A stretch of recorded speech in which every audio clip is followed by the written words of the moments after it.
Juillet 2011.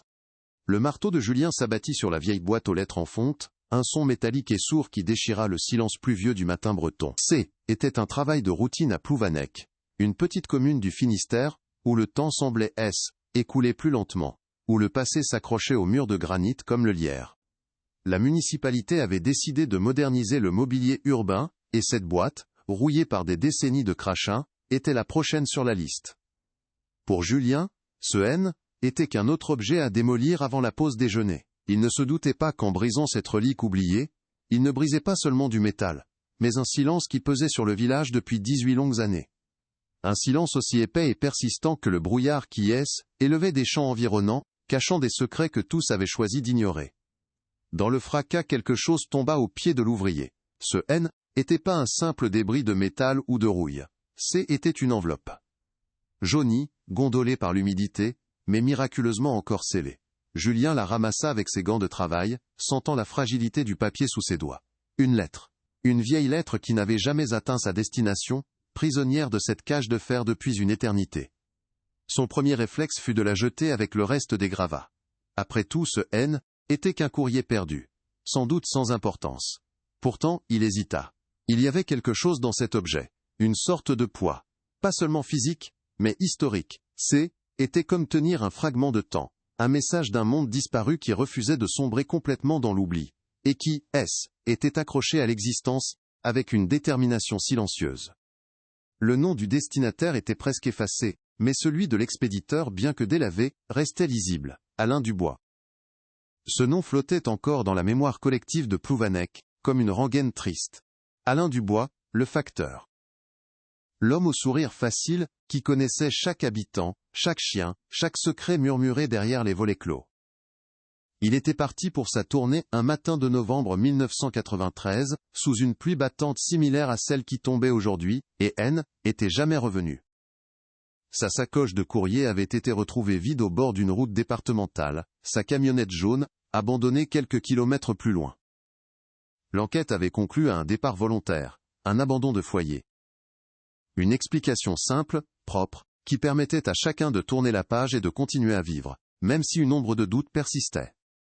Cette enveloppe entre les mains de Julien était bien plus qu'un simple courrier. C était une capsule temporelle, un lien direct et tangible avec cette funeste journée du 15 novembre 1993. Elle avait été écrite par Alain Dubois le jour même de sa disparition, le dernier message d'un homme sur le point d'être effacé du monde. L'ironie était cruelle et poignante. La dernière lettre d'un facteur, celle qu'il jugeait sans doute la plus importante, était la seule qu'il n'avait jamais réussi à livrer. Elle était restée là, à quelques centaines de mètres de son point de départ, piégée dans l'obscurité métallique, attendant patiemment que quelqu'un vienne enfin la libérer de sa prison, et, avec elle, la vérité qu'elle contenait. L'odeur de moisi qui s'en dégageait, était l'odeur même du secret, et du temps perdu. Un choix s'imposa à Julien. Il aurait pu céder à la facilité, jeter l'enveloppe, et reprendre son travail. Personne ne l'aurait jamais su. La vie à Plouvanec aurait continué son cours paisible et immuable. Mais une force inexplicable, un mélange de curiosité et d'un sens du devoir presque archaïque, le poussa à agir différemment. Il retira ses gants, glissa délicatement l'enveloppe dans la poche intérieure de sa veste de travail, contre sa poitrine. Le contact du papier humide et froid à travers le tissu lui procura un étrange frisson. Il sentait qu'il ne tenait pas seulement un morceau de papier, mais la clé d'une histoire inachevée, une responsabilité qui le dépassait. Ce simple geste, cette décision prise en une fraction de seconde, allait déclencher une réaction en chaîne, ravivant des douleurs anciennes, et forçant toute une communauté à affronter les fantômes qu'elle avait si soigneusement enterrés. Après sa journée de travail, le doute le taraudait encore. Il passa devant la gendarmerie locale, hésitant sur le seuil. Qu'allait-il leur dire ? J'ai trouvé une vieille lettre dans une boîte que je démolissais ? Cela paraissait ridicule. Pourtant, le nom d'Alain Dubois continuait de résonner dans son esprit. Il se souvint des discussions de ses parents, à Iley, époque, des rumeurs qui avaient couru le village. Poussant la porte du bâtiment moderne, qui contrastait violemment avec l'antiquité du secret qu'il portait, il se présenta à l'accueil. Avec des mots simples, il expliqua la situation à un jeune gendarme, sortit l'enveloppe de sa poche, et la posa sur le comptoir. L'objet semblait à la fois fragile et terriblement lourd sur la surface lisse et impersonnelle du bureau d'accueil. Un anachronisme chargé de sens. La lettre atterrit sur le bureau de la capitaine Manon Leroy. Récemment mutée en Bretagne, elle n'avait que faire des vieilles histoires de village et des mystères folkloriques. Elle était jeune, ambitieuse, et abordait son travail avec une rigueur toute parisienne. Pour elle, au premier abord, cette enveloppe N était qu'une curiosité, une pièce à verser aux archives des objets trouvés. Elle l'examina avec un professionnalisme distant, enfilant une paire de gants en latex pour ne pas altérer des éventuelles traces. La procédure avant tout. Elle nota la date approximative, le lieu de la découverte, l'identité de l'ouvrier. Rien ne laissait présager que ce morceau de papier moisi allait devenir l'affaire la plus importante de sa jeune carrière, et la forcer à plonger dans la psyché complexe et opaque d'une communauté soudée par le non-dit. Avec des pinces fines, elle décolla délicatement le rabat de l'enveloppe, que l'humidité avait presque soudé. Le papier à l'intérieur était encore plus fragile, une véritable dentelle de cellulose où l'encre bleue avait bavé par endroits, créant des constellations illisibles. Mais certains mots avaient survécu au passage du temps, comme des survivants d'un naufrage. Son regard balaya la page, s'arrêtant sur des fragments qui firent soudain grimper son rythme cardiaque. Son expression changea, passant de l'ennui poli à une concentration intense. Dénonciation formelle. Gérard Lemaire. Et enfin, le mot qui fit basculer l'affaire dans une autre dimension. Contrebande.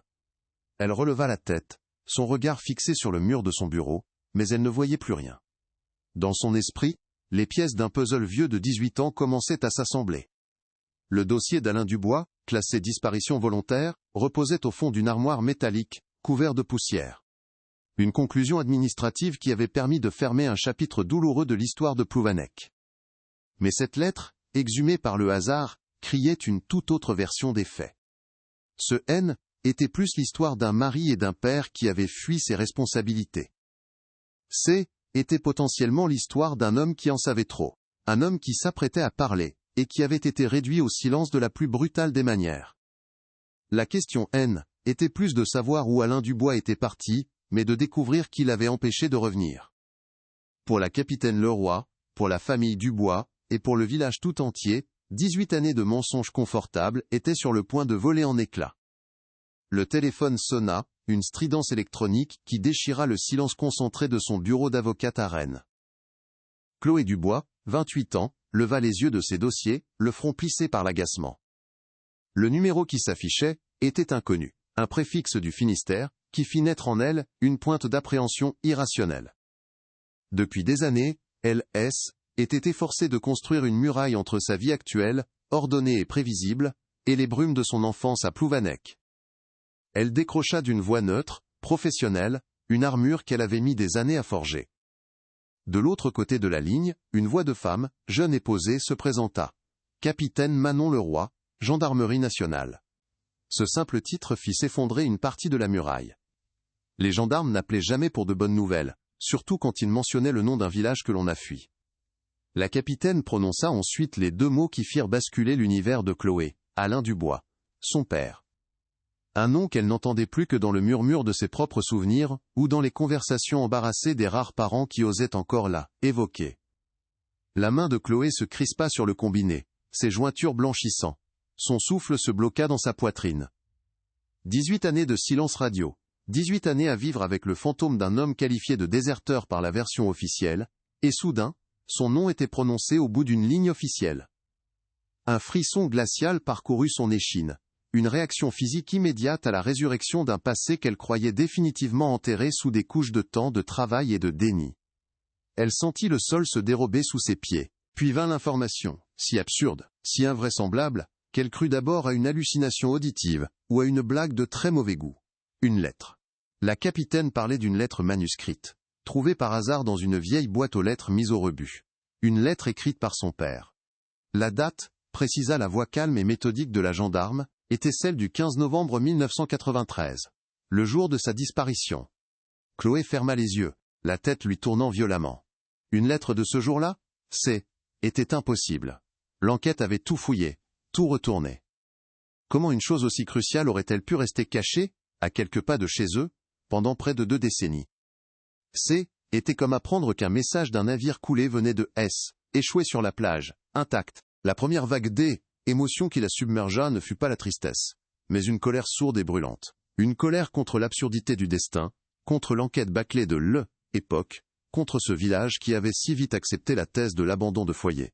Cette thèse l'avait marquée au fer rouge durant toute son adolescence, la fille du lâche, de celui qui était parti sans un mot. Et maintenant cette lettre venait prouver qu'il n'était pas parti sans un mot. Il avait écrit, il avait tenté de communiquer. Sa voix, qu'elle essayait de garder stable, se brisa légèrement lorsqu'elle demanda à la capitaine si elle était absolument certaine de l'authenticité du document. La réponse fut affirmative, confirmée par les premières analyses graphologiques. La vérité avait attendu tout ce temps, piégée dans une boîte en fonte. Les souvenirs affluèrent, violents et désordonnés, comme si une digue venait de céder dans son esprit. Elle revit le visage de son père, ses yeux rieurs, plissés par le sourire, l'odeur de tabac froid et de papier mouillé sur sa veste de facteur. Elle se souvint de la sensation rugueuse de sa barbe de 3 jours quand il l'embrassait le matin avant de partir pour sa tournée. Elle se rappela surtout cette dernière matinée, la pluie battant contre les vitres, un bruit qui, depuis, lui était devenu insupportable.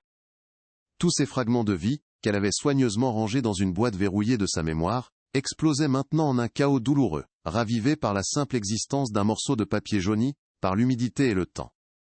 Ce était plus un souvenir, était une blessure à vif. La capitaine Leroy continua son exposé avec un professionnalisme qui, en d'autres circonstances, aurait rassuré l'avocate en elle, mais qui ne faisait qu'attiser sa douleur. La lettre contenait des mots graves, des accusations, des noms. Le nom de Gérard Lemaire, son collègue. Le mot « dénonciation ». Le mot « contrebande ». Chaque terme était un coup de poignard dans le récit confortable que la communauté était construit. Son père n'avait pas fui. Il allait parler. Il était sur le point de révéler quelque chose de dangereux. L'histoire changeait radicalement de nature. Le drame familial intime devenait une affaire criminelle sordide, et son père passait du statut de coupable à celui de victime potentielle, ou pire, de héros réduit au silence. L'incrédulité et la douleur cédèrent alors la place à une nouvelle émotion, froide, tranchante et puissante, la détermination. Une détermination féroce, celle de la petite fille de 10 ans qui n'avait jamais cru que son père l'aurait abandonnée, maintenant, armée des compétences, et de la ténacité de l'avocate qu'elle était devenue. Cette lettre N était pas la fin d'une histoire, était le début. Était la première pièce à conviction d'un procès qui n'avait jamais eu lieu. Était une promesse de vérité, une chance inespérée de réhabiliter la mémoire de son père, et de lui offrir la justice qui lui avait été volée 18 ans plus tôt. Elle sentit une énergie nouvelle l'envahir, canalisant son chagrin en une force motrice implacable. « Je viens » dit-elle simplement à la capitaine, sa voix ne tremblant plus. Elle était redevenue l'avocate, précise et décidée. « Je serai à Plouvanec demain matin. » La décision était prise, irrévocable. Retourner là-bas était plus une option, était une nécessité, un devoir filial et professionnel. Elle allait devoir affronter les fantômes de son passé, les visages des voisins qui la regardaient avec pitié, les paysages qui lui rappelaient à chaque instant son enfance brisée. Mais cette fois elle ne revenait pas en victime, elle revenait en tant que partie civile, en tant que représentante de la mémoire bafouée d'Alain Dubois. Elle revenait pour mener l'enquête que personne n'avait voulu mener à l'époque. Après avoir raccroché, Chloé resta immobile pendant de longues minutes, le téléphone encore serré dans sa main. Le silence de son appartement luxueux lui parut soudain vide et artificiel. Ses diplômes accrochés au mur, les piles de dossiers représentant les problèmes des autres, tout cela semblait dérisoire face à l'EL, énigme fondamentale de sa propre existence, qui venait de refaire surface. Sa vie entière était construite sur une absence, sur une question sans réponse. Pendant 18 ans, elle avait appris à vivre avec le vide. Mais maintenant ce vide était habité par la promesse d'une vérité, et cette promesse était à la fois terrifiante et exaltante. Elle savait que rien ne serait plus jamais comme avant. Elle se leva et se dirigea vers la fenêtre. La pluie fine de Rennes dessinait des traînées sur la vitre, des larmes de verre qui déformaient la ville moderne en contrebas. Mais ce était pas Rennes qu'elle voyait. Son regard était perdu au loin, au-delà des immeubles, vers l'ouest, vers la pointe du Finistère. Elle imaginait Plouvanec, immuable, figé sous son crachin éternel, gardant ses secrets comme une tombe. Le village l'attendait. Et pour la première fois depuis son départ, elle ne ressentait pas de la peur à l'idée d'y retourner, mais une sorte de résolution sombre. Elle allait exhumer la vérité, quel qu'en soit le prix, même si cela signifiait briser la paix factice sur laquelle toute la communauté avait bâti sa tranquillité. La blessure de la disparition de son père n'avait jamais vraiment cicatrisé.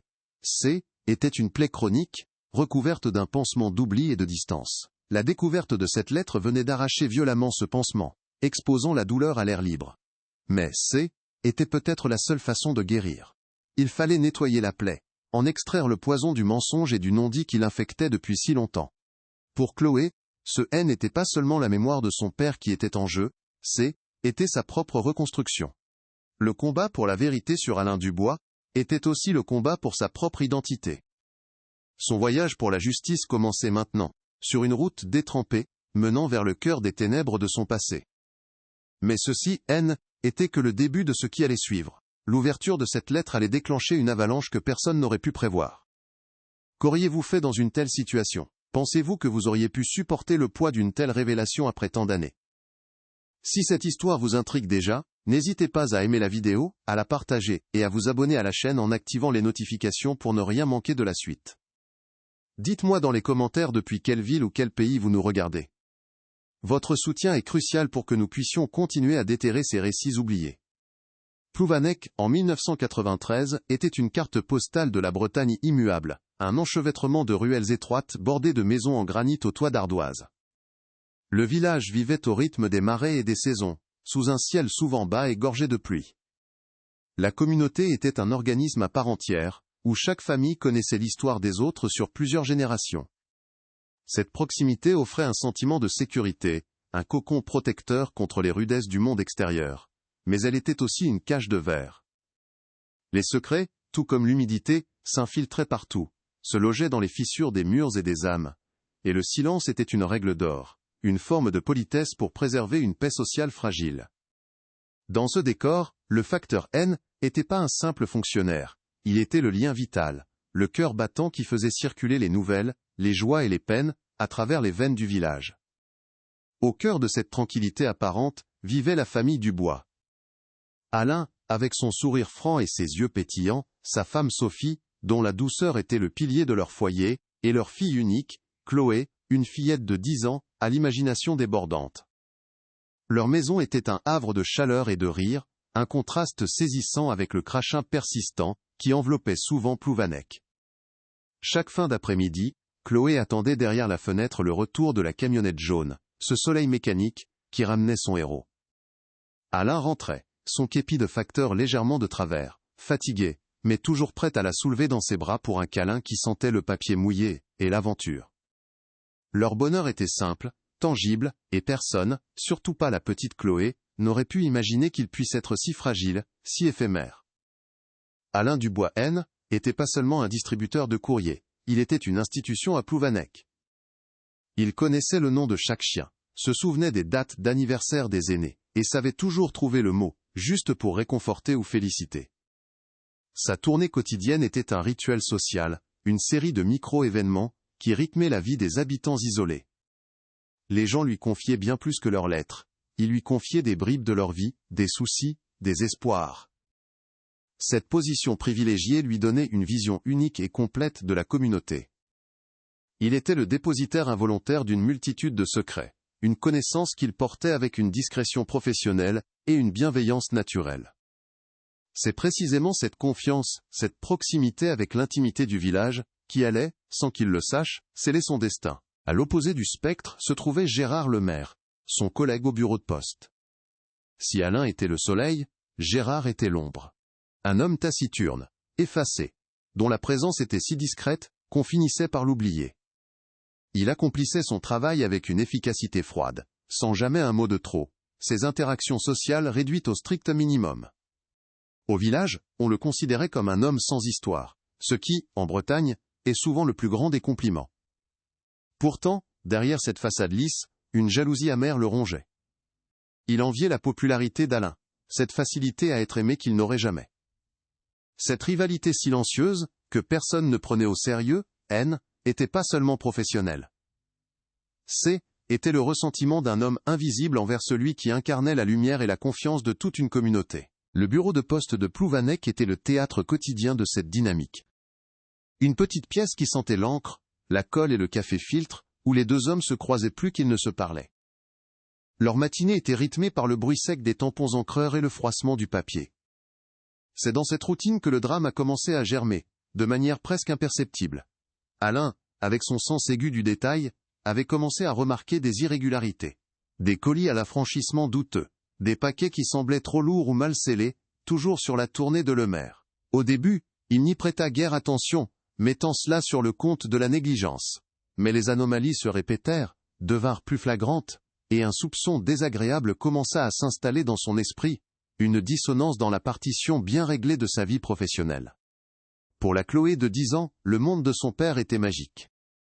La sacoche en cuir usé était une malle au trésor remplie de messages venus de contrées lointaines, et la camionnette jaune, une machine à voyager dans le temps et l'espace. Elle aimait l'accompagner parfois le samedi sur une petite partie de sa tournée, assise fièrement sur le siège passager, se sentant comme la copilote d'une mission de la plus haute importance. Son père lui expliquait les secrets du tri, l'importance de chaque lettre, transformant un métier ordinaire en une épopée quotidienne. Ses souvenirs, gravés dans sa mémoire d'enfant, constituaient le socle de son identité, la certitude inébranlable d'être la fille d'un homme bon, d'un homme juste. Une certitude qui allait être mise à la plus rude des épreuves. À l'approche de l'automne 1993, une ombre s'est glissée dans le foyer des Dubois. Alain devint soucieux, son regard souvent perdu dans le vague. Les rires se firent plus rares à table. Il passait des soirées à consulter des registres, à prendre des notes sur un petit carnet qu'il cachait dès que sa femme ou sa fille entrait dans la pièce. Sophie, inquiète, le questionnait, mais il restait évasif, lui assurant que ce N était que des tracas administratifs têtes. Des problèmes au bureau. Il voulait la protéger, la tenir à l'aile, écart de la saleté qu'il avait découverte. Il comprenait qu'il avait mis le pied dans un engrenage dangereux, que le contrabande N n'était pas une simple affaire de fraude, mais quelque chose de bien plus organisé et sinistre. Le poids du secret l'isolait, le rongeait de l'intérieur. Les dernières semaines avant le 15 novembre furent marquées par une pluie incessante, un déluge qui semblait vouloir laver le monde de ses souillures, mais qui ne faisait qu'enfoncer Plouvanec dans une mélancolie humide. Le village continuait sa vie paisible, ignorant tout du dilemme moral qui torturait son facteur. Alain était seul face à sa conscience. Dénoncer le maire et risquer des représailles, ou se taire, et devenir complice d'un crime. Il choisit la première option, la seule compatible avec son intégrité. Il prépara sa lettre de dénonciation, un acte de courage qui devait être son dernier. La communauté, si prompte à juger et à colporter des rumeurs, était aveugle au véritable drame qui se nouait en son sein. Cette indifférence collective serait la même qui, quelques jours plus tard, accepterait sans trop de questions la version officielle de sa disparition volontaire. Sophie Dubois sentait son mari lui échapper, comme le sable fin de la plage de Plouvanec glisse entre les doigts. Les silences à table étaient épaissis, devenant plus lourds que les mots qu'ils remplaçaient. Elle voyait l'inquiétude creuser des sillons sur le front d'Alain, son regard se perdre au loin, même quand il tenait leur fille dans ses bras. Ces questions se heurtaient à un mur de réponses vagues, des « ne t'en fais pas chérie », qui ne faisaient qu'attiser son angoisse. Elle savait qu'il lui cachait quelque chose, non par manque d'amour, mais par un désir maladroit de la préserver. Cette protection cependant, la laissait seule avec ses peurs, l'excluant du combat que son mari menait en silence. Elle observait, impuissante, l'homme qu'elle aimait se transformer en une forteresse assiégée, et elle n'avait aucune arme pour l'aider à défendre ses remparts intérieurs. Ce qu'Alain avait découvert dépassait de loin une simple fraude postale.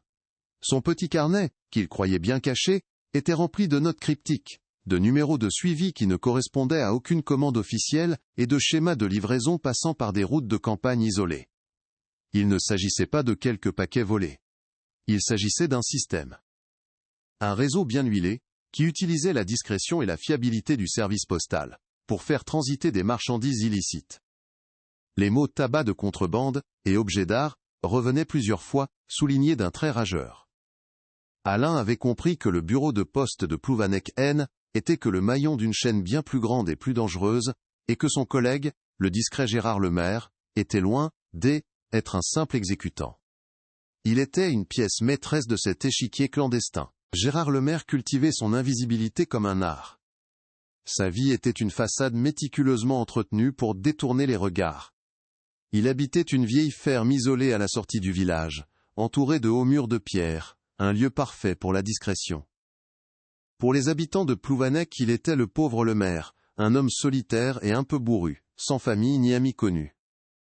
Personne n'aurait pu imaginer que derrière cette image de raté social se cachait un homme calculateur, au centre d'un trafic lucratif. Sa timidité haine était qu'un masque. Son silence haine était pas de la gêne, mais de la prudence.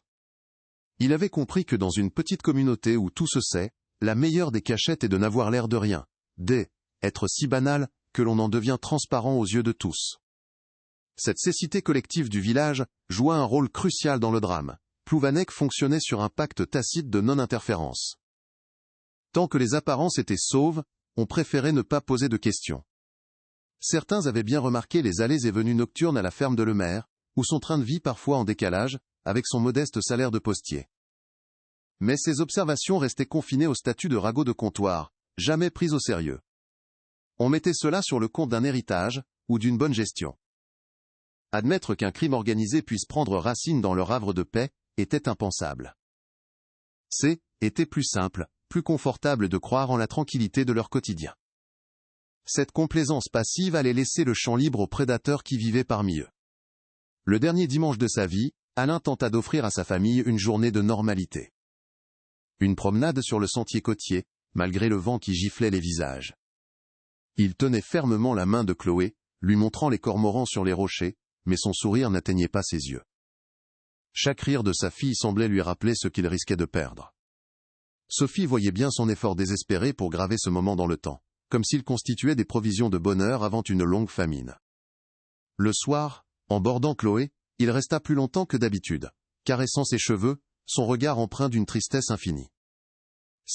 Était l'adieu silencieux d'un homme qui se savait au bord d'un précipice, essayant de mémoriser une dernière fois le visage de ceux qu'il aimait plus que tout. Dans la nuit du 14 au 15 novembre, alors que la pluie martelait les ardoises du toit avec une fureur de fin du monde, Alain prit sa décision. Assis seul à la table de la cuisine, éclairé par la lumière blafarde de la petite lampe, il rédigea la lettre. Chaque mot était pesé, chaque phrase était un pas de plus, vers l'irréversible. Le crissement de son stylo sur le papier était le seul son qui rivalisait avec la tempête extérieure. Il détailla tout. Les noms, les dates, le mode opératoire du réseau. Était un acte de conscience, le geste d'un homme intègre acculé, qui choisissait la vérité au péril de sa vie. Il plia la feuille, la glissa dans l'enveloppe et la scella. Ce simple geste administratif était en réalité un testament, un message d'outre-tombe envoyé avant même sa propre mort. Le choix de la boîte aux lettres n'avait rien d'anodin, Alain se méfiait. Il savait que déposer sa dénonciation au bureau de poste de Plouvanec revenait à la livrer directement à son ennemi. Lemaire ou l'un de ses complices aurait pu l'intercepter avant même qu'elle ne quitte le village. Il opta donc pour cette vieille boîte en fonte isolée, située sur une route de campagne peu fréquentée, au début de sa propre tournée.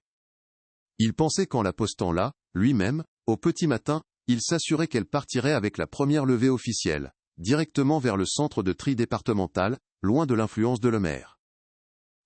Était un calcul logique, prudent, une stratégie qui, par une ironie tragique, allait transformer sa bouée de sauvetage en un tombeau de fer pour son ultime message. Le matin du 15 novembre 1993 se leva dans une grisaille humide et froide. La routine du petit déjeuner semblait irréelle, suspendue dans le temps.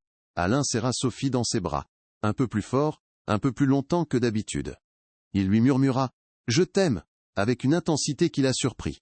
Puis il s'agenouilla devant Chloé, qui finissait son bol de céréales, et déposa un baiser sur son front. « Sois sage ma princesse », lui dit-il, sa voix légèrement étranglée. Pour elle, était un matin comme les autres, un départ au travail sous la pluie. Pour lui, chaque geste était un adieu. En franchissant le seuil de sa maison, il jeta un dernier regard en arrière, gravant l'image de son foyer dans sa mémoire. Il monta dans sa camionnette jaune, et s'engagea sur la route mouillée, emportant avec lui une lettre qui devait le sauver, mais qui allait le condamner. Le trajet jusqu'à Plouvanec fut un voyage à travers le temps. Chaque kilomètre qui la rapprochait du village ravivait des souvenirs enfouis, sous des années de déni. En arrivant, Chloé fut frappée par l'immuabilité des lieux. Les maisons de granit, sombres sous le ciel bas, semblaient les mêmes sentinelles silencieuses de son enfance brisée. L'air sentait la terre humide et la mer, une odeur qui lui serra la gorge. Elle se gara devant la gendarmerie, un bâtiment moderne qui jurait avec le reste du village. À l'intérieur, la capitaine Manon Leroy l'attendait. Jeune, le regard direct et déterminé, Elle incarnait une rupture avec le passé laxiste qui avait classé l'affaire. Sur son bureau, dans une pochette plastique scellée, reposait l'enveloppe. Un rectangle de papier jauni, fragile, et pourtant d'un poids immense. Était la première fois en 18 ans qu'elle voyait une trace tangible de la main de son père. La capitaine Leroy lui présenta la lettre avec une délicatesse procédurale, expliquant les précautions prises pour la préserver.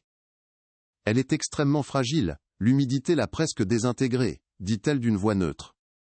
Chloé regarda l'objet à travers le plastique. Elle voyait les taches de moisissure comme des ecchymoses, les bords effilochés comme une blessure. Une envie irrépressible de la toucher, de sentir le grain du papier que son père avait choisi, de poser ses doigts sur les lettres qu'il avait formées, la submergea.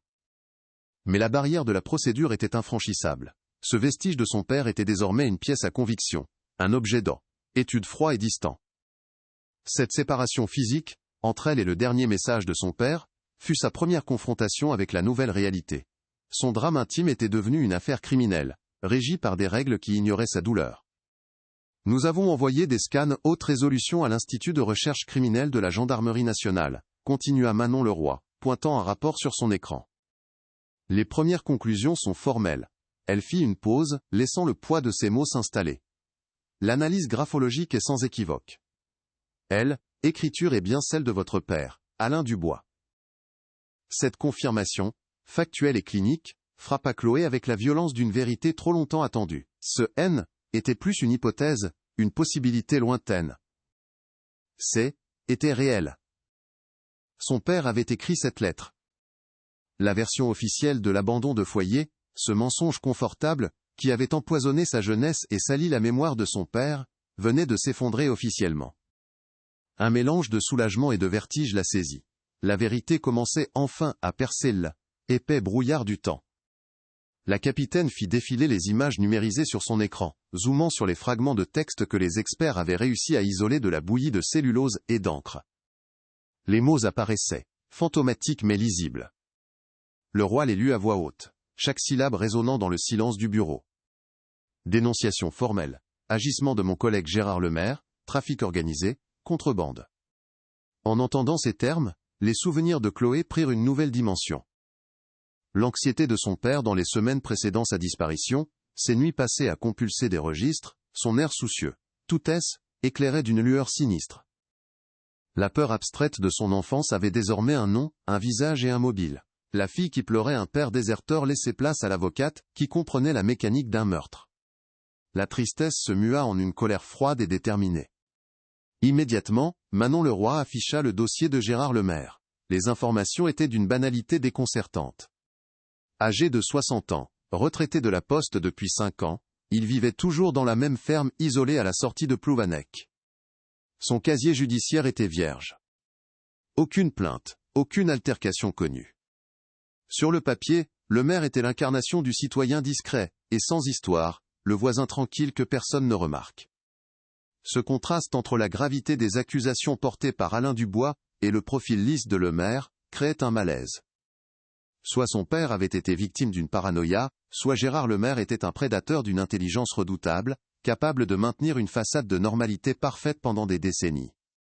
Pour la capitaine, cette dichotomie était le signe d'une affaire bien plus complexe qu'il n'y paraissait. Agissant avec rapidité, Leroy convoqua Lemaire pour un premier interrogatoire informel le jour même. Plus tard, elle en fit le débriefing à Chloé. Le retraité était montré d'un calme olympien, presque détaché. Il avait écouté les accusations avec un léger sourire amusé, niant tout en bloc. Il admit une certaine rivalité professionnelle, avec Alain, qu'il décrivait comme un homme, un peu trop zélé, et prompt à s'imaginer des choses. Pour le jour de la disparition, il avait fourni un alibi simple et difficile à vérifier 18 ans plus tard. Il effectuait sa propre tournée, à l'autre bout du secteur. Son assurance était troublante. Il n'avait montré aucune surprise, aucune indignation. Juste la lassitude d'un homme qu'on dérange pour des vieilles histoires de village. Son attitude était celle d'un homme qui se croit intouchable. Pour Chloé, ce déni arrogant était insupportable. En tant qu'avocate, elle savait qu'un suspect intelligent commencerait toujours par nier. Mais en tant que fille, elle sentait la rage monter en elle. Le maire utilisait contre son père la même rhétorique que le village avait adoptée à l'époque, celle d'un homme instable, imaginatif. Était sa parole contre celle d'un mort. Elle comprit qu'elle ne pouvait pas rester simple spectatrice de l'enquête officielle. La gendarmerie suivrait ses procédures. Mais elle connaissait le village, ses silences, ses non-dits. Elle décida de mener sa propre quête, de retourner voir les voisins, les anciens collègues, tous ceux qui avaient détourné le regard en 1993. Elle allait déterrer les souvenirs que tout le monde avait préféré oublier, quitte à briser la paix factice de Plouvanec. Pendant que Chloé planifiait ses entretiens, la capitaine Leroy se replongea dans le dossier poussiéreux de 1993. Était un rapport famélique, bâclé, rempli de conclusions hâtives. Mais un détail, considéré comme anodin à l'époque, attira son attention. Un procès-verbal mentionnait que la sacoche de facteur d'Alain, retrouvée au bord de la route, était complètement vide. En 1993, cela avait renforcé la thèse de la fuite. Il serait parti avec le contenu. Mais à la lumière de la lettre retrouvée, cette information prenait un tout autre sens. Si son père avait voulu dénoncer le maire, la lettre était le document le plus important qu'il possédait. Le fait qu'elle ne soit pas dans sa sacoche signifiait une chose. Il l'avait déjà postée. Ce détail minuscule était la première preuve matérielle qui confirmait le récit de la lettre, et créait une première fissure dans l'alibi si parfait de Gérard Lemaire. Le retour de Chloé dans sa maison d'enfance fut une épreuve en soi, un pèlerinage douloureux sur les lieux d'un bonheur anéanti. Elle gara sa voiture devant la petite bâtisse au volet bleu délavé, là où la camionnette jaune de son père se tenait autrefois. Chaque pierre, chaque ardoise, semblait murmurer des souvenirs. Elle appréhendait la confrontation avec sa mère, Sophie, une femme brisée par 18 années d'un deuil sans corps, d'une absence sans explication. Annoncer la découverte de la lettre, était comme prendre un marteau et frapper sur une cicatrice mal refermée, risquant de la faire éclater. Pourtant, elle savait que était une étape indispensable. Pour comprendre le puzzle de 1993, il lui fallait les pièces que seule sa mère possédait, les souvenirs intimes des derniers jours, des dernières heures d'Alain Dubois, loin des procès-verbaux froids et impersonnels de la gendarmerie. Sophie Dubois ouvrit la porte, et son visage, autrefois si lumineux, apparut comme une carte géographique de la tristesse, où chaque ride racontait une année d'attente vaine. L'annonce de la lettre ne provoqua pas de larmes, mais un affaissement intérieur, un effondrement silencieux.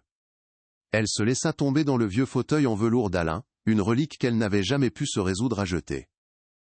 Les mots de Chloé agirent comme un révélateur chimique sur de vieilles photographies de sa mémoire. Elle se souvint soudain de l'anxiété palpable de son mari, de ses insomnies, de sa manie de vérifier les serrures avant de dormir. « Il avait peur », murmura-t-elle, sa voix rauque. « Il m'avait dit que Gérard Lemaire était un homme fourbe, qu'il ne fallait pas se fier à son air misérable. J'ai cru que était juste du stress, des histoires de bureau. » Ces détails, autrefois dilués dans le quotidien, prenaient désormais une signification terrible et prémonitoire. Pendant que Chloé se débattait avec les fantômes du passé, la capitaine Leroy planifiait méthodiquement l'avenir de l'enquête. Elle savait que son premier contact avec le maire l'avait sans doute mise en alerte. Il fallait avancer rapidement, avant qu'il n'ait le temps de détruire, éventuelles preuves ou de contacter d'anciens complices. Dans la salle de réunion de la brigade, elle déroula une grande carte de Plouvanec. Sa directive à ses hommes fut claire et concise. Nous reprenons tout depuis le début. Oubliez la thèse de la disparition volontaire. Notre postulat de travail est qu'Alain Dubois a été assassiné le 15 novembre 1993. Chaque témoignage, chaque rapport de l'AIDIPOC doit être réexaminé à travers ce nouveau prisme. Elle distribua les tâches, son professionnalisme tranchant avec l'amateurisme de l'enquête initiale. Elle se réserva personnellement le porte-à-porte dans le voisinage de la route départementale où la sacoche vide avait été trouvée, persuadée que la vérité se cachait dans un détail anodin que ses prédécesseurs avaient dédaigné. Les premières heures de cette nouvelle vague d'interrogatoires furent décourageantes.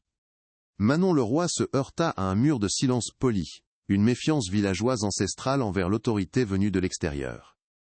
Les réponses étaient évasives, les mémoires prétendument floues. Était il y a si longtemps ma capitaine, entendait-elle en boucle. Une triste histoire bien sûr, mais la vie a continué. Derrière la compassion de façade, pour la famille Dubois, elle sentait une réticence collective à déterrer un passé qui arrangeait tout le monde. La conclusion d'un « abandon de foyer » avait été une solution simple, propre, qui avait permis à la communauté de tourner la page, sans se poser de questions dérangeantes. Le roi comprit que le silence de Plouvanec-N était pas de l'oubli. Était un pacte, un accord tacite pour préserver une tranquillité de surface, même si elle était bâtie sur un mensonge. Ce n'est qu'en fin de journée, alors que la bruine bretonne commençait à envelopper le paysage, qu'une lueur d'espoir apparut. Elle frappa à la porte de Élise Le Goff, une veuve de 82 ans vivant dans une petite maison impeccable, qui sentait la cire d'abeille et le temps suspendu. Contrairement aux autres, la vieille dame l'accueillit avec un regard vif et curieux. Ses yeux pétillaient d'une intelligence que les années n'avaient pas émoussée. Elle installa la capitaine dans son salon, où le tic-tac régulier d'une horloge comtoise semblait rythmer le déroulement d'une confession attendue. Le roi sentit immédiatement que cette femme était différente. Elle n'avait pas peur. Elle semblait soulagée, comme si elle avait attendu pendant 18 longues années que quelqu'un vienne enfin lui poser les bonnes questions, celles que personne n'avait voulu entendre à l'époque. « Oh oui, je me souviens très bien de cette journée », commença Madame Le Goff, sa voix étonnamment ferme, « une pluie de tous les diables. J'attendais ma nièce, et de ma fenêtre, je vois toute la petite route. » Son regard se perdit dans le passé. « J'ai vu la voiture de Gérard Lemaire, sa vieille 4L beige. Il s'est arrêté pile devant la boîte aux lettres, celle qui n'est plus là aujourd'hui. Il est sorti, il a regardé à gauche, à droite, l'air de rien. Puis il a ouvert la trappe et il a mis la main dedans, comme pour vérifier quelque chose. Ça n'a pas duré 1 minute. Après, il est reparti comme un voleur. » Elle fit une pause, fixant la capitaine. Ça m'avait semblé étrange. Ce N était pas sa tournée, à lui. J'en avais parlé au gendarme à lui, époque. Mais il a souri, et m'a dit de ne pas m'inquiéter avec des bêtises. La capitaine Leroy resta parfaitement immobile, mais son esprit tournait à plein régime. Ce témoignage était une bombe. Il anéantissait l'alibi de Lemaire, qui prétendait avoir été à l'autre bout du secteur. Il le plaçait sur les lieux, en train de manipuler l'objet même où Alain Dubois avait déposé sa dénonciation. Était le lien direct, la preuve circonstancielle qui lui manquait. Elle garda son expression neutre, mais elle sentait l'adrénaline monter. Elle posa des questions précises, sur l'heure approximative, la visibilité, la distance, et les réponses de la vieille dame furent d'une clarté et d'une cohérence désarmantes. Elle venait de trouver la première brèche dans la muraille de silence et de déni. Le gendarme de 1993 avait souri avec condescendance. Elle venait de trouver le fil qui allait lui permettre de tout dénouer. Au même instant, à quelques kilomètres de là, dans le grenier froid et poussiéreux de la maison familiale, Chloé était assise en tailleur au milieu de boîtes en carton. Une odeur de papier jauni et de naphtaline flottait dans l'air. Elle avait ouvert une malle étiquetée « Souvenir papa ». Au fond, sous des médailles du travail et de vieilles photographies, elle trouva son agenda de la poste pour l'année 1993. Elle le feuilleta d'une main tremblante, le cœur serré, jusqu'à atteindre la page du 15 novembre. La journée était presque vide, à l'exception d'une courte ligne, griffonnée à la hâte avec un stylo bleu. Écriture de son père, qu'elle reconnut immédiatement. Il y avait 3 éléments. 15 heures, boîte 27. Un frisson glacial lui parcourut l'aile, échine. Boîte 27, était le numéro de série de la vieille boîte aux lettres en fonte. Et Lemaire. Son père avait-il noté un rendez-vous fatal, ou l'heure à laquelle il comptait s'assurer que sa lettre avait bien été relevée, scellant ainsi son propre destin. La synergie entre les 2 nouvelles preuves fut immédiate et dévastatrice pour la défense de Gérard Lemaire. Dans le bureau austère de la gendarmerie, Manon Leroy et Chloé Dubois mirent en commun leurs découvertes, créant une chronologie accablante pour la journée du 15 novembre 1993. D'un côté, le témoignage d'Élise Le Goff, plaçait Lemaire, manipulant la boîte aux lettres numéro 27, loin de sa tournée officielle. De l'autre, la note laconique dans l'agenda d'Alain Dubois, 15 heures, boîte 27, suggérait soit un rendez-vous, soit une vérification planifiée. Ces 2 éléments, issus de sources totalement indépendantes, convergeaient vers un seul point. Lemaire, était pas un simple spectateur.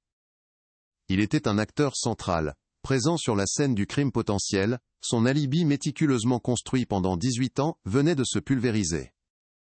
L'enquête passait d'une simple réévaluation à une chasse à l'homme à retardement. Forte de cette convergence, la capitaine Leroy agit avec une rapidité foudroyante, consciente que chaque heure perdue laissait à Lemaire le temps de réagir. Elle passa une partie de la nuit à rédiger une demande de commission rogatoire, argumentant avec une précision juridique que le faisceau de présomption était désormais assez grave et concordant pour justifier une perquisition complète de la propriété de Lemaire. Le juge d'instruction, réveillé aux aurores, fut convaincu par la solidité du dossier et signa le mandat sans hésiter. L'opération fut planifiée dans le secret, mobilisant une équipe de techniciens en identification criminelle, des maîtres chiens spécialisés dans la recherche de restes humains et plusieurs gendarmes pour sécuriser le périmètre. L'objectif N était plus seulement de trouver des preuves du trafic, mais de chercher ce que tout le monde redoutait, la dépouille d'Alain Dubois. Au lever du jour, alors qu'un brouillard tenace s'accrochait encore au champ, le convoi de la gendarmerie s'engagea sur le chemin de terre, menant à la ferme isolée de Gérard Lemaire. L'effet de surprise fut total. Le maire, en robe de chambre sur le pas de sa porte, vit son calme habituel se fissurer pour laisser place à un rictus de mépris glacial. Il observa, sans un mot, les forces de l'ordre se déployer sur ces terres, un balai méthodique et implacable qui violait son sanctuaire. L'air était chargé de tension, le silence seulement rompu par les aboiements nerveux des chiens et le cliquetis métallique des outils. Chaque gendarme qui foulait la boue de sa cour était une insulte à son impunité.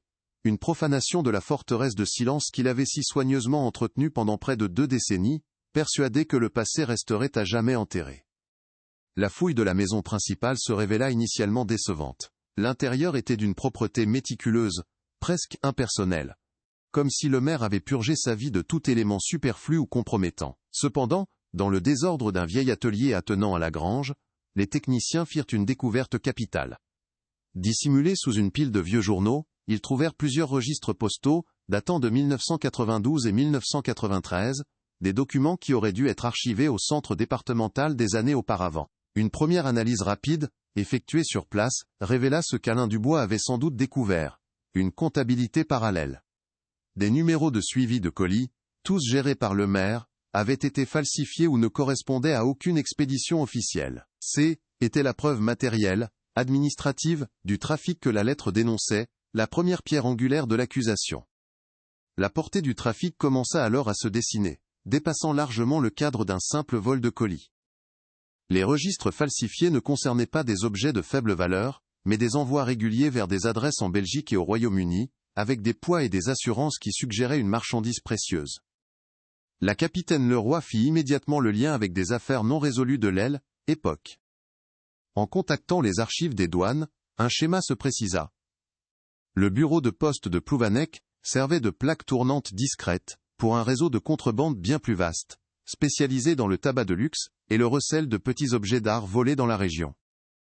Alain Dubois n'avait pas seulement découvert la malhonnêteté de son collègue. Il avait mis le doigt sur un engrenage criminel organisé, dont le maire était un rouage essentiel.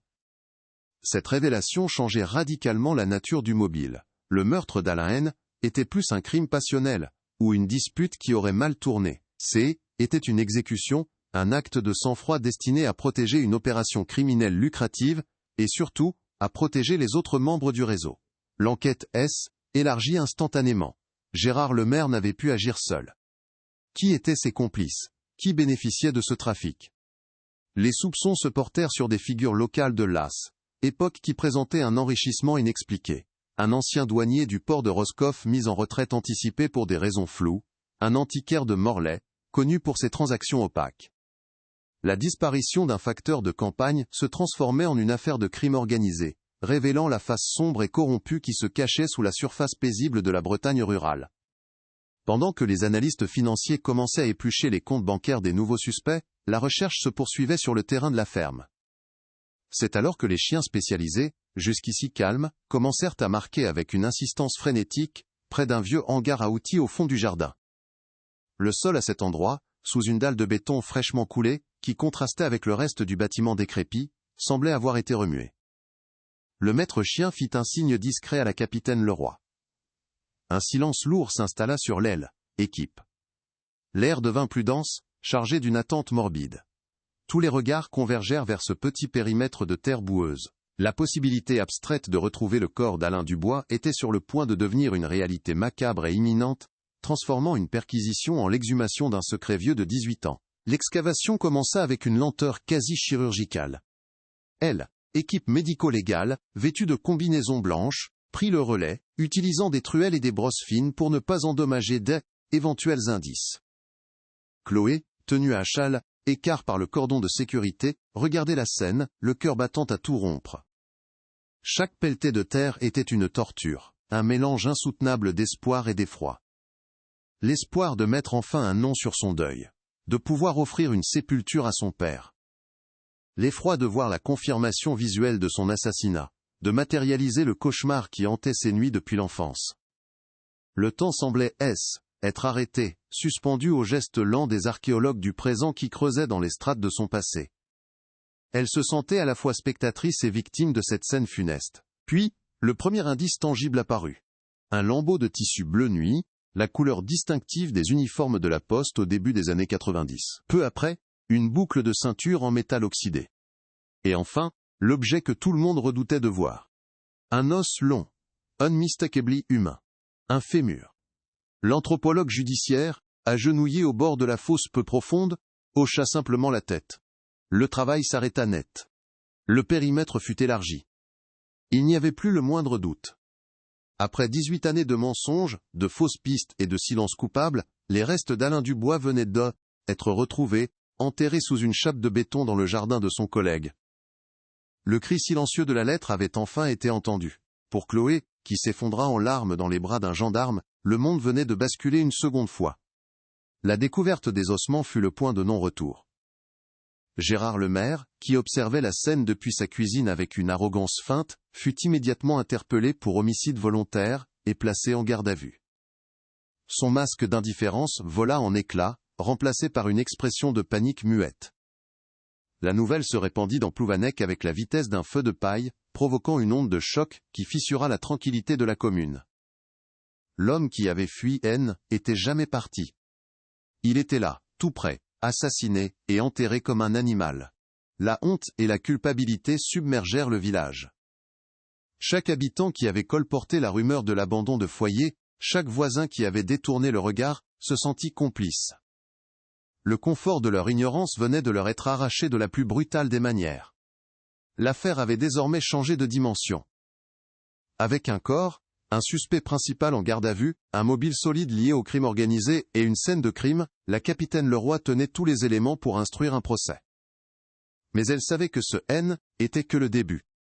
L'arrestation de Lemaire était que la chute du premier domino.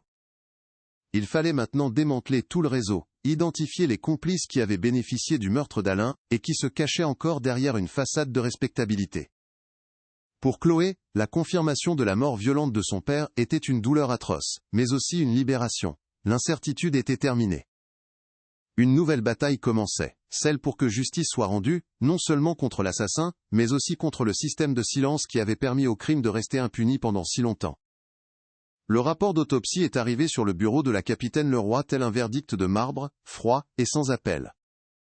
Les mots techniques et déshumanisés décrivaient avec une précision clinique la fin violente d'Alain Dubois. Traumatisme crânio-encéphalique sévère, causé par un objet contondant et lourd. Le légiste avait identifié une fracture unique mais massive à l'arrière du crâne, suggérant une attaque par surprise, brutale et sans la moindre chance de défense. Pour Chloé, qui avait insisté pour lire le document, chaque terme scientifique était une nouvelle image d'horreur qui s'imprimait dans son esprit. L'objet contondant, la surprise, la violence. La mort de son père, était plus une absence, un vide à combler, mais une scène de crime atroce et concrète. Ce document de 6 pages, rempli de schémas et de mesures, était la traduction administrative de l'acte barbare qui avait détruit sa famille 18 ans plus tôt, une vérité aussi irréfutable que douloureuse.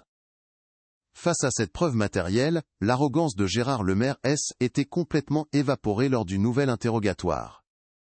Assis dans la salle exiguë, sous la lumière crue d'un néon, était plus le retraité tranquille et méprisant, mais un vieil homme acculé, le visage creusé par la fatigue et la peur.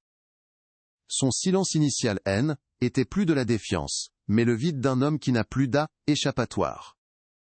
La capitaine Leroy n'eut pas besoin de le pousser dans ses retranchements. Elle posa simplement le rapport d'autopsie sur la table métallique entre eux. Le bruit sec du dossier résonna comme un coup de marteau de juge. Le maire fixa la couverture du rapport, sans la toucher, comme si elle était radioactive. Son regard se voila, ses épaules s'affaissèrent. Le combat était terminé. Le secret qu'il avait porté comme une armure pendant près de 2 décennies, venait de se transformer en un linceul de plomb. La confession fut un murmure rauque, une capitulation totale. Le maire raconta la confrontation du 15 novembre 1993. Alain l'avait attendu près de la fameuse boîte aux lettres, lui disant qu'il savait tout, qu'il ne pouvait plus le laisser continuer son trafic. Une dispute éclata, violente, sous la pluie battante. Alain avait menacé de tout révéler, de détruire son système. Pris de panique, sentant son monde s'effondrer, le maire avait saisi une pelle qui se trouvait à l'arrière de sa fourgonnette. Un seul coup, disait-il, un geste de pure panique. Il n'avait jamais eu l'intention de tuer, juste de le faire taire. Mais le coup fut fatal. Il décrivit ensuite, avec une précision glaçante, comment il avait chargé le corps dans son véhicule, et attendu la nuit pour l'enterrer sous le hangar, un endroit où personne n'irait jamais chercher. Pour Chloé, chaque mot de cette confession, que le roi lui rapporta avec une prudence infinie, était un nouveau coup de poignard. L'image de son père, seul sous la pluie, affrontant son collègue avec courage, se superposait à celle de sa fin brutale. La pelle. Cet outil de jardinier, si banal, était devenu l'arme du crime. Cette révélation rendait le meurtre encore plus sordide, plus insupportable. La colère qu'elle ressentait envers le maire était immense, mais elle était mêlée à une fierté douloureuse. Son père n'avait pas été une victime passive. Il était mort en se battant pour ce qui était juste, en refusant de fermer les yeux. Cette certitude ne diminuait pas sa peine, mais elle donnait un sens à son sacrifice, transformant l'image du père disparu en celle d'un héros tragique, un homme ordinaire, qui avait fait un choix extraordinaire au péril de sa vie. L'aveu de le maire N était cependant pas une fin, mais le début d'une enquête bien plus vaste. La capitaine Leroy savait que le trafic décrit par Alain dans sa lettre dépassait les capacités d'un seul homme. Elle lança immédiatement une enquête financière approfondie, confiant le dossier à une cellule spécialisée dans la criminalité en col blanc.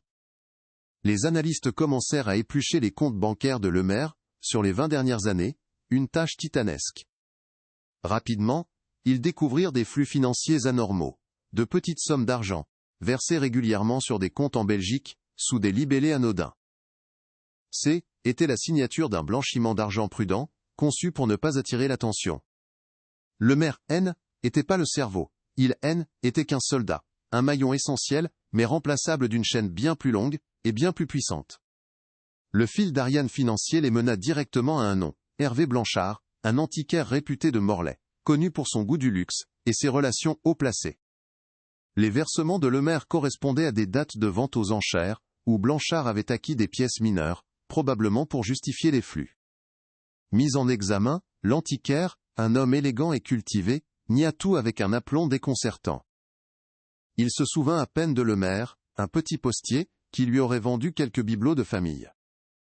Mais les enquêteurs trouvèrent dans ses registres de stock, des objets d'art qui correspondaient à des vols non élucidés dans des manoirs de la région entre 1990 et 1995. Le réseau de contrebande de tabac servait aussi à écouler des œuvres d'art volées, une double activité bien plus lucrative et dangereuse. Étau se resserrait. Pour faire sortir des marchandises du territoire sans éveiller les soupçons, le réseau avait besoin d'une complicité au sein des autorités. Les soupçons de Leroy se portèrent sur un ancien douanier du port de Roscoff, Yves Le Gall, qui avait pris une retraite anticipée en 1996 pour des raisons de santé, juste après une période de recrudescence des vols dans la région.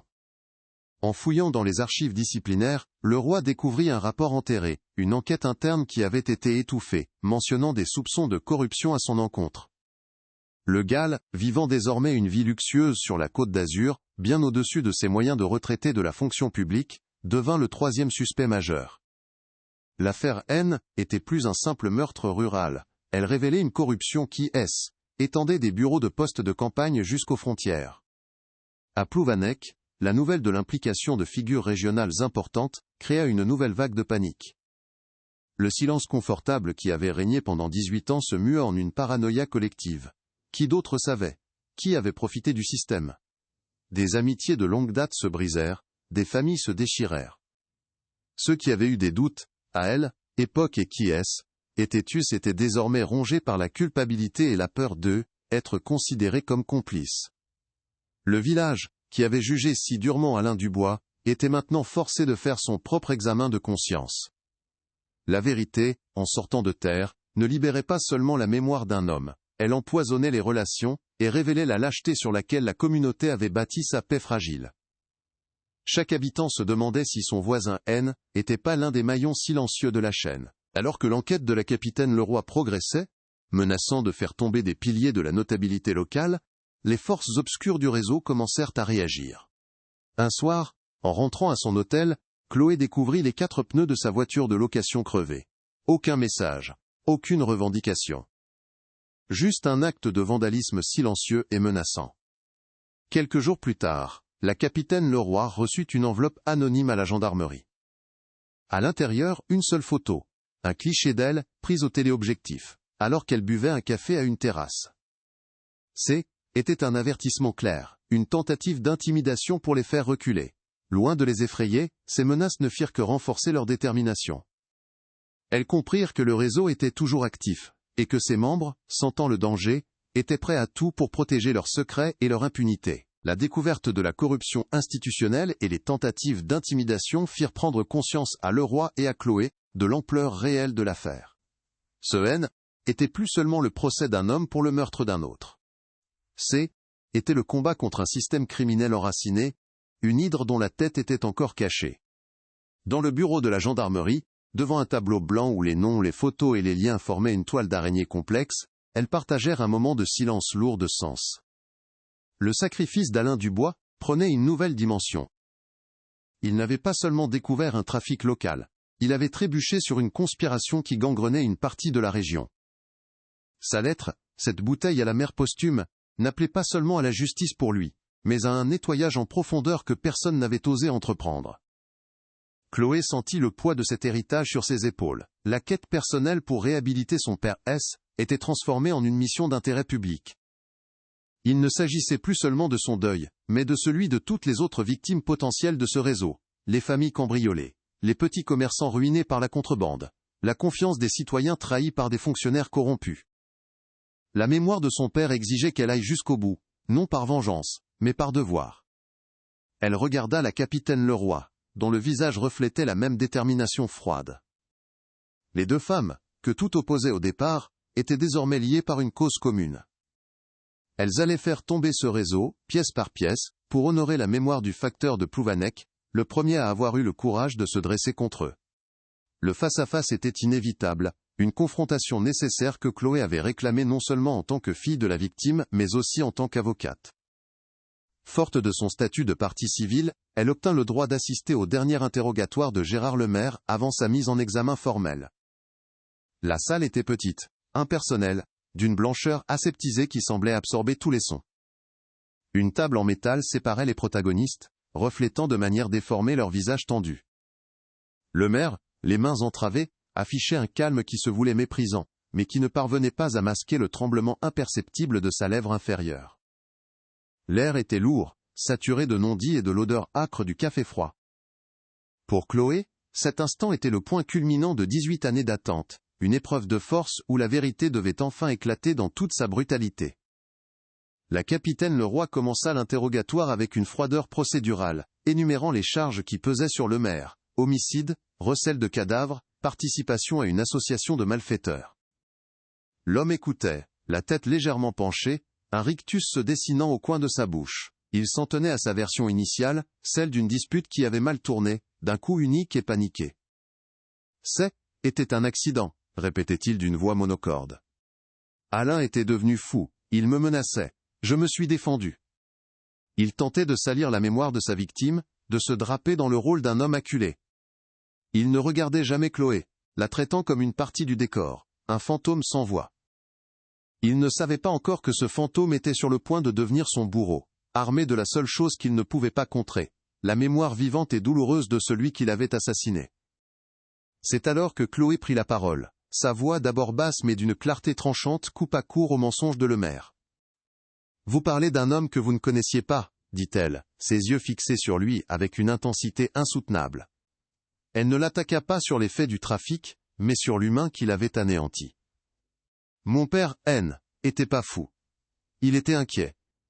Il rentrait le soir et son regard était lourd. Il sentait la pluie et le tabac froid, et même quand il était fatigué, il trouvait toujours la force de me raconter une histoire avant de dormir. Vous souvenez-vous de ça, monsieur le maire? Vous souvenez-vous qu'en le tuant, vous n'avez pas seulement fait taire un collègue gênant, mais que vous avez volé les histoires du soir d'une petite fille de 10 ans.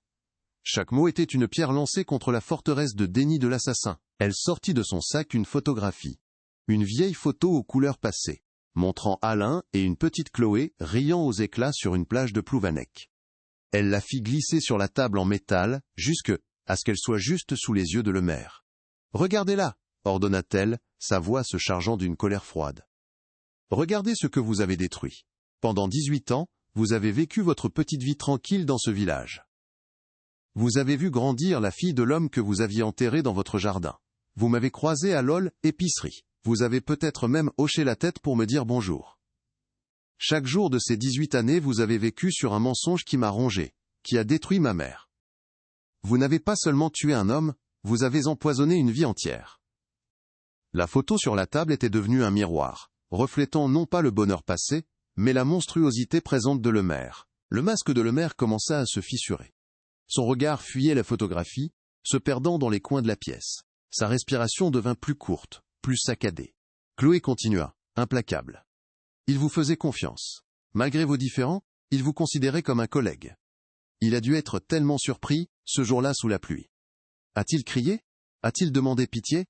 A-t-il pensé à nous, à ma mère et à moi, au moment où vous avez levé cette pelle? Vous ne lui avez laissé aucune chance. Vous l'avez frappé par derrière. Le rapport du légiste est très clair. C'est le geste d'un lâche, monsieur le maire. Pas celui d'un homme qui se défend. Le geste d'un prédateur qui élimine un témoin. Elle avait prononcé le mot lâche, avec un tel venin, un tel mépris, que le maire tressaillit comme s'il avait été physiquement frappé. La capitaine Leroy sentit que le point de rupture était proche. Elle intervint avec une question chirurgicale. La pelle, le maire. Elle était pas dans votre fourgonnette ce jour-là. Nous avons vérifié les archives, des équipements. Vous n'aviez pas de pelle assignée à votre véhicule. Mais il y en avait une dans le hangar d'Alain. C'est bien ça? Vous l'avez suivi chez lui, n'est-ce pas? La confrontation n'a pas eu lieu près de la boîte aux lettres. Elle a eu lieu chez lui, dans son jardin, pendant que ma mère et moi étions à l'intérieur, à quelques mètres de là. Cette nouvelle hypothèse, si plausible et si terrifiante, sembla aspirer tout l'air de la pièce. L'horreur de la scène potentielle était palpable, une violation ultime de l'intimité et de la sécurité du foyer. Ce fut le coup de grâce. L'image de la scène, si proche de la famille qu'il allait détruire, fit voler en éclats les dernières défenses de Lemaire. Un sanglot secoua son corps, un son rauque et animal qui semblait venir des profondeurs de sa culpabilité. Il baissa la tête, et pour la première fois, des larmes coulèrent sur ses joues parcheminées. Non, pas chez lui, hoqueta-t-il. Sur la route, comme j'ai dit, mais sa voix n'avait plus aucune conviction. Il était brisé. Le poids de son secret, combiné à la vision de la fille de sa victime devenue son juge, était devenu un fardeau trop lourd à porter. Le silence qui suivit fut plus assourdissant que n'importe quel cri, le silence d'une âme qui capitule. Puis, dans un flot de paroles chaotiques, il avoua tout. Pas seulement le meurtre, mais l'ensemble du système. La panique était qu'un mensonge. La décision avait été prise collectivement. Blanchard a dit qu'il devenait trop curieux, murmura-t-il, le regard vide. Il posait trop de questions, il notait tout. Le GAL nous a prévenu qu'une enquête interne allait être lancée au niveau départemental. Ils ont dit qu'il fallait le faire taire. Définitivement. Ils ont dit que si je m'en occupais, ils me couvriraient, et que ma part augmenterait. J était coincé. C était soit lui, soit moi.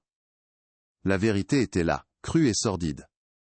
Le meurtre d'Alain Dubois était pas un crime de panique, mais un contrat, une exécution planifiée et ordonnée par les têtes du réseau, pour protéger leurs profits. Cette révélation changea tout. L'antiquaire respectable et le douanier à la retraite étaient plus de simples complices de recel, mais les commanditaires d'un assassinat. L'affaire prenait une dimension mafieuse, une conspiration du silence où chaque membre était lié par le sang. Le maire, dans sa détresse, continua de parler, livrant des détails, des dates de réunions secrètes, des lieux de rendez-vous, des numéros de compte en Suisse. Il vidait son sac, comme pour tenter de diluer sa propre culpabilité en la partageant avec les autres. Chaque mot qu'il prononçait était un nouveau clou dans le cercueil de Blanchard et le GAL, un nouveau fil dans la toile, que la capitaine Leroy allait pouvoir tisser pour les faire tomber. Chloé écoutait, pétrifiée. La haine qu'elle ressentait pour le maire se mua en un dégoût encore plus profond pour ces hommes, qui, depuis leur position respectable, avaient commandité la mort de son père, avec le détachement d'une simple transaction commerciale. Son père n'avait pas été tué par un seul homme, mais par un système, par la cupidité et la lâcheté de plusieurs. La vérité était encore plus laide, plus complexe qu'elle ne l'avait imaginé. Elle comprenait maintenant l'ampleur du courage d'Alain, qui était dressé seul contre une organisation criminelle bien plus puissante qu'il ne le soupçonnait. La petite salle d'interrogatoire était devenue le théâtre de la chute d'un empire secret. La confession fut enregistrée. Chaque syllabe un témoignage irréfutable. Quand le maire eut fini de parler, il resta prostré, un homme vidé de sa substance, une coquille vide, dont le secret avait été l'unique colonne vertébrale. La capitaine Leroy fit un signe discret aux gendarmes postés à la porte. L'interrogatoire était terminé. Elle avait obtenu bien plus qu'un simple aveu. Elle avait la clé pour démanteler l'ensemble du réseau. Le sacrifice d'Alain Dubois, 18 ans plus tôt, n'avait finalement pas été vain. Sa dernière lettre, ce cri silencieux piégé dans le métal, venait de remporter sa plus grande victoire. En sortant de la salle, Chloé sentit le poids de ses 18 années s'alléger un peu, remplacé par une fatigue immense, abyssale. Elle avait regardé le meurtrier de son père dans les yeux, elle l'avait brisé, et avait obtenu la vérité. Justice N n'était pas encore faite, mais son chemin était désormais tracé, clair et inéluctable. Elle s'adossa contre le mur froid du couloir de la gendarmerie, ferma les yeux et inspira profondément. Pour la première fois depuis des années, l'air ne lui semblait plus chargé du poids de l'incertitude, mais de la promesse d'une résolution. La bataille la plus dure venait d'être gagnée. Le silence retomba sur le couloir de la gendarmerie, seulement troublé par le bruit des pas des gendarmes qui emmenaient le maire vers sa cellule. Pour Chloé, ce silence N était pas vide. Il était plein de la présence de son père, de la justification de son combat, de la réhabilitation de sa mémoire. Le point culminant de sa quête venait de s'achever, non pas dans une explosion de violence, mais dans l'effondrement d'un homme, et la révélation d'une vérité longtemps enfouie. La lettre avait accompli sa mission. Elle avait traversé le temps pour livrer son message, et ce message allait maintenant faire tomber les puissants, les corrompus et les meurtriers, exactement comme son auteur l'avait espéré. Le procès de Gérard Lemaire s'ouvrit en mars 2012 à la cour d'assises du Finistère, à Quimper. L'affaire, baptisée par la presse, le mystère du facteur de Plouvanec, avait captivé l'attention nationale, transformant le petit village breton en l'aile, épicentre d'un drame humain et criminel hors du commun. L'atmosphère dans la salle d'audience était électrique, un mélange de curiosité morbide, de tension médiatique et du poids de 18 années de silence. Pour Chloé et sa mère Sophie, assises au premier rang sur le banc des parties civiles, chaque jour du procès était une épreuve, une confrontation forcée avec les détails les plus sordides de la mort de l'homme qu'elles avaient tant aimé. Elles écoutaient, stoïques, les témoignages qui reconstruisaient pièce par pièce le puzzle macabre, leur douleur contenue contrastant violemment avec le spectacle public de la justice en marche. Le verdict tomba comme un couperet après 3 semaines de débats intenses. Gérard Lemaire, malgré les tentatives de son avocat de plaider le coup de folie ou la légitime défense, fut reconnu coupable d'assassinat avec préméditation et condamné à la réclusion criminelle à perpétuité, assortie d'une période de sûreté de 22 ans. À elle, énoncé de la sentence, il ne montra aucune émotion, son visage restant une toile vierge, une dernière façade d'indifférence qui ne trompait plus personne. Le silence de plomb qui s'abattit sur la salle fut seulement rompu par le sanglot étouffé de Sophie Dubois, un son de soulagement et de tristesse infinie. La justice avait enfin donné un nom et une peine au bourreau, mais cette victoire judiciaire ne pourrait jamais combler le vide laissé par la perte, ni effacer les cicatrices du mensonge. Dans le siège du procès principal, les 2 autres piliers du réseau, l'antiquaire Hervé Blanchard et l'ancien douanier Yves Le Gall, furent jugés pour complicité d'assassinat, association de malfaiteurs et recel en bande organisée. Les aveux complets de Lemaire, corroborés par les enquêtes financières méticuleuses menées par la gendarmerie, ne leur laissèrent aucune chance. Blanchard fut condamné à 20 ans de réclusion pour avoir été le commanditaire direct, et Le Gall à 15 ans pour avoir fourni le soutien logistique et la protection. La chute de ces notables, qui avaient longtemps joui d'une réputation d'honorabilité, provoqua une seconde secousse sismique dans la région, révélant la profondeur de la corruption qui se cachait sous une surface respectable. La justice avait non seulement puni l'exécutant, mais avait aussi décapité l'hydre criminel. Les ramifications de l'affaire ne s'arrêtèrent pas là. L'enquête permit le démantèlement complet du réseau de contrebande, menant à plusieurs autres arrestations en France et en Belgique. Les actifs criminels, évalués à plusieurs millions d'euros, furent saisis, incluant des propriétés, des comptes bancaires secrets et une collection d'objets d'art volés qui furent restitués à leurs propriétaires légitimes ou à des musées. L'affaire Dubois devint un cas d'école pour la gendarmerie, un exemple de la manière dont la résolution d'un cold case pouvait, par effet domino, faire tomber une organisation criminelle entière. La lettre d'Alain Dubois, ce simple morceau de papier destiné à une dénonciation administrative, avait finalement déclenché une opération de nettoyage d'une ampleur qu'il n'aurait jamais pu imaginer lui-même. À Plouvanec, les conséquences sociales furent profondes et durables. Le village, autrefois uni par un pacte de silence, se fractura. La honte s'installa chez ceux qui avaient colporté les rumeurs sur Alain, ceux qui avaient tourné le dos à Sophie et Chloé. Certains tentèrent de présenter des excuses maladroites, d'autres se murèrent dans un déni agressif, refusant d'admettre leur cécité collective. Le nom de Lemaire devint un anathème, sa ferme un lieu maudit que les gens évitaient. La tranquillité de Plouvanec était révélée être qu'une illusion, et la vérité, bien que nécessaire, avait laissé derrière elle un paysage de relations brisées, de méfiance, et de culpabilité diffuse. Le village dut apprendre à vivre avec son nouveau visage, celui d'une communauté qui avait abrité un monstre en son sein, et avait préféré l'ignorer. Pour Chloé, la fin du processus judiciaire ne fut pas synonyme de paix immédiate. La colère et la soif de justice qu'il avait portée pendant des mois, laissèrent place à un vide immense, une fatigue existentielle. La victoire avait un goût amer. Elle avait obtenu la vérité, la condamnation des coupables, la réhabilitation de la mémoire de son père.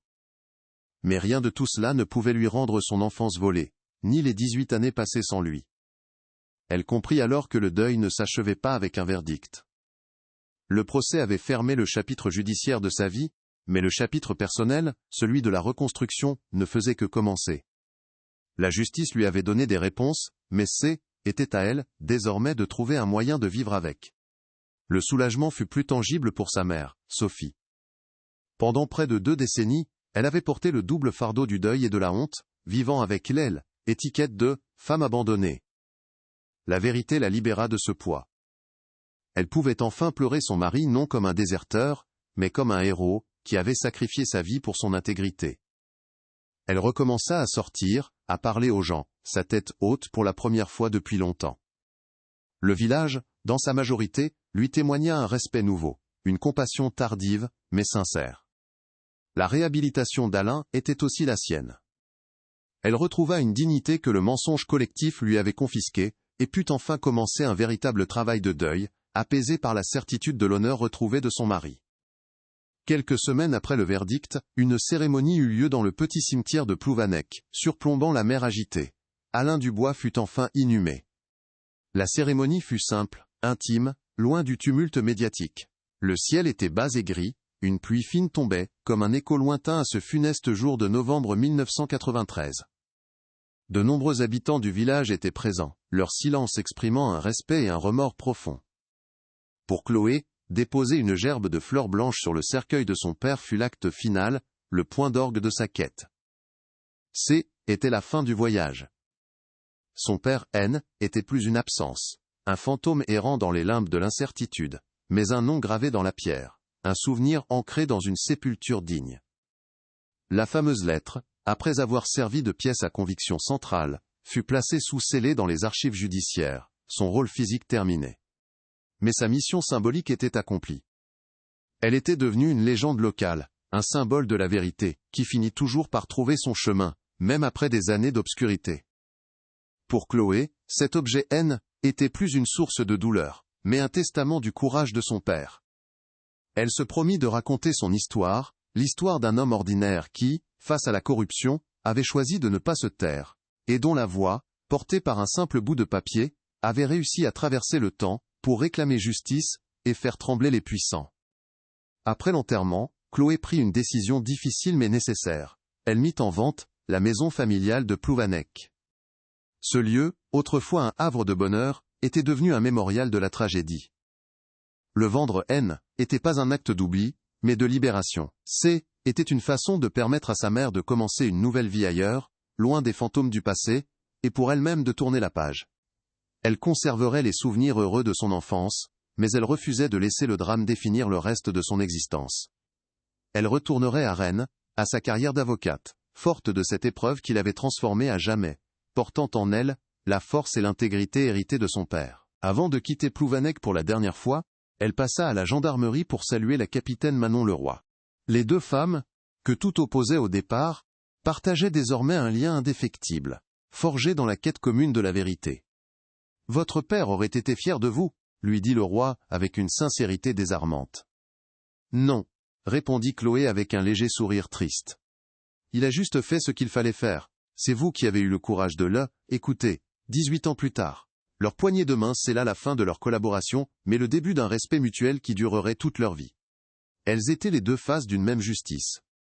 Celle du cœur et celle de la loi. En reprenant la route, laissant Plouvanec s'estomper dans son rétroviseur, Chloé sentit un calme, qu'elle n'avait pas connu depuis son enfance. Les questions qui l'avaient hantée toute sa vie avaient enfin trouvé leur réponse. Elle savait qui était son père, comment il était mort, et surtout, pourquoi. Ilan n'était pas la victime passive d'un accident, mais un acteur de son destin, un homme qui avait fait un choix moral au péril de sa vie.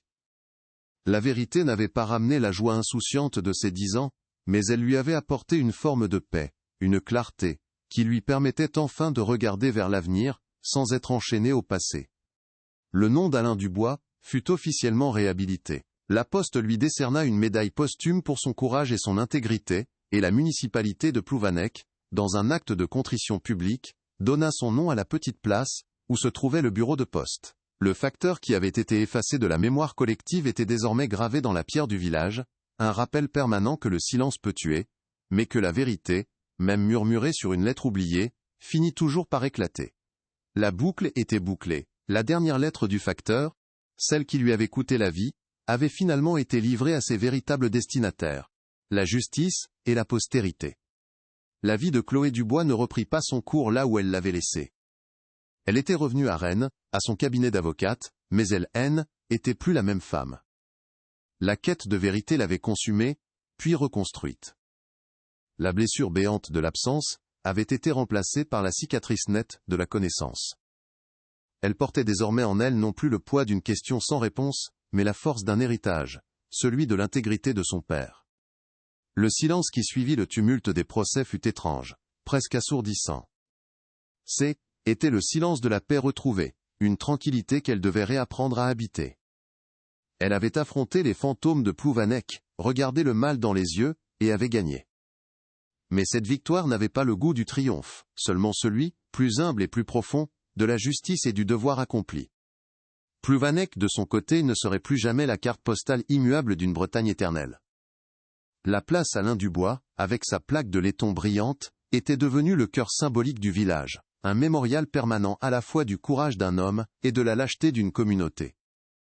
L'histoire du facteur assassiné était entrée dans le folklore local, une légende sombre que les anciens racontaient aux nouveaux venus, pour les avertir que le silence, ici, avait un prix. Le village avait été contraint à une introspection brutale, et les fissures apparues dans le vernis de sa tranquillité ne se refermeraient jamais complètement. La vérité avait lavé l'honneur d'un homme, mais elle avait laissé une tache indélébile sur la conscience collective, un rappel que les secrets les plus enfouis finissent toujours par remonter à la surface, charriant avec eux la boue et la honte. Quant à la lettre, l'objet par qui tout était arrivé, elle reposait désormais dans une boîte d'archives scellée, au sous-sol du palais de justice. Ce fragile morceau de papier jauni avait cessé d'être une simple pièce à conviction pour devenir un artefact, une relique. Elle était la preuve tangible que la voix d'un seul homme, même étouffée par la terre et le temps, pouvait traverser les décennies pour faire s'effondrer des empires de mensonges. Elle n'avait jamais atteint sa destination officielle, mais elle avait accompli une mission bien plus grande. Elle avait livré un message universel, celui que le courage ne réside pas dans l'absence de peur, mais dans l'action que l'on entreprend malgré elle. La dernière lettre du facteur N n'était pas une dénonciation, était une promesse, et elle avait été tenue. La justice avait été rendue, mais Chloé, l'avocate, savait mieux que quiconque que la justice des hommes est une chose imparfaite. Elle pouvait condamner les coupables, dédommager les victimes, rétablir une forme d'ordre social. Mais elle ne pouvait pas remonter le temps, elle ne pouvait pas rendre un père à sa fille, ni effacer 18 années de deuil ambigu, d'une douleur suspendue dans le vide du non-dit. La résolution de l'affaire N n'était pas un point final heureux, mais la conclusion nécessaire d'un chapitre tragique. La véritable victoire pour Chloé N n'était pas dans la peine prononcée contre le maire, mais dans sa propre capacité à regarder l'avenir, non pas en oubliant le passé, mais en l'intégrant comme une partie fondamentale de son identité, une source de force et de résilience. L'héritage d'Alain Dubois dépassa largement les frontières de Plouvanec. L'enquête sur le réseau de contrebande, déclenchée par sa dénonciation posthume, mit au jour des ramifications insoupçonnées, impliquant des fonctionnaires et des hommes d'affaires dans toute la région. Son sacrifice solitaire avait eu un effet de souffle, purgeant une corruption systémique qui prospérait dans l'ombre depuis des années. L'histoire de ce simple facteur qui avait refusé de fermer les yeux devint un symbole pour beaucoup, un rappel que l'intégrité n'est pas une vertu abstraite, mais un choix quotidien, parfois héroïque. Un homme ordinaire, armé seulement de sa conscience et d'un stylo, avait réussi à faire trembler un système entier, prouvant que même le plus petit des engrenages peut enrayer la plus grande des machines. Le destin des autres acteurs de cette histoire suivit son cours. La capitaine Manon Leroy, dont la ténacité avait été la clé de voûte de l'enquête, vit sa carrière prendre un nouvel essor. Elle devint un modèle de cette nouvelle gendarmerie, rigoureuse et insensible aux pressions locales. Quant à Julien l'ouvrier municipal, il retourna à sa vie simple, à son travail routinier, mais il ne regarda plus jamais une vieille boîte aux lettres de la même manière. Il était devenu, malgré lui, le gardien d'une leçon fondamentale, que les gestes les plus anodins peuvent parfois changer le cours de l'histoire, et que le hasard n'est peut-être qu'une autre forme de justice, patiente et imprévisible, qui attend son heure pour se manifester. La mémoire enfin avait été restaurée dans sa vérité. Sophie Dubois pouvait désormais vieillir en paix. L'image de son mari l'avait de toute souillure. Elle parlait de lui non plus avec la tristesse amère de l'abandon, mais avec la fierté digne de la veuve d'un homme de bien. Pour Chloé, le processus fut plus complexe. Elle apprit à séparer le souvenir de son père de la tragédie de sa mort. Elle se remémora les rires, les promenades sur la plage, l'odeur de sa veste de facteur, non plus comme des reliques d'un paradis perdu, mais comme les fondations solides de la femme qu'elle était devenue. Le fantôme de son père avait enfin trouvé le repos, et en le laissant partir, elle pouvait enfin se retrouver elle-même. Un soir de pluie à Rennes, plusieurs mois plus tard, Chloé se tenait à sa fenêtre, regardant les gouttes d'eau glisser sur la vitre. Pendant des années, ce son avait été une source d'angoisse, un écho de ce matin de novembre 1993. Mais ce soir-là, pour la première fois, la pluie lui parut apaisante, purificatrice. Elle ne voyait plus les larmes du passé, mais la promesse d'un nouveau départ. Sur son bureau, une photo de son père, souriant, semblait la regarder avec bienveillance. La boucle était bouclée. La dernière lettre avait été livrée, la vérité avait été dite, la justice avait été faite. Le silence qui régnait dans son appartement N était plus celui du vide, mais celui de la plénitude, la paix silencieuse qui suit la fin d'un long et juste combat. L'histoire du facteur de Plouvanec aurait pu s'arrêter là, avec la condamnation des coupables et la paix retrouvée d'une famille. Mais en démantelant le réseau de Blanchard et Le Gall, les enquêteurs avaient tiré un fil qui semblait remonter bien plus haut, vers des noms et des institutions que personne n'osait encore mentionner. La lettre d'Alain Dubois avait peut-être résolu un meurtre, mais elle avait surtout exposé la pointe d'un iceberg de corruption bien plus vaste et plus profond. Et cela, était que le début de quelque chose de bien plus grand.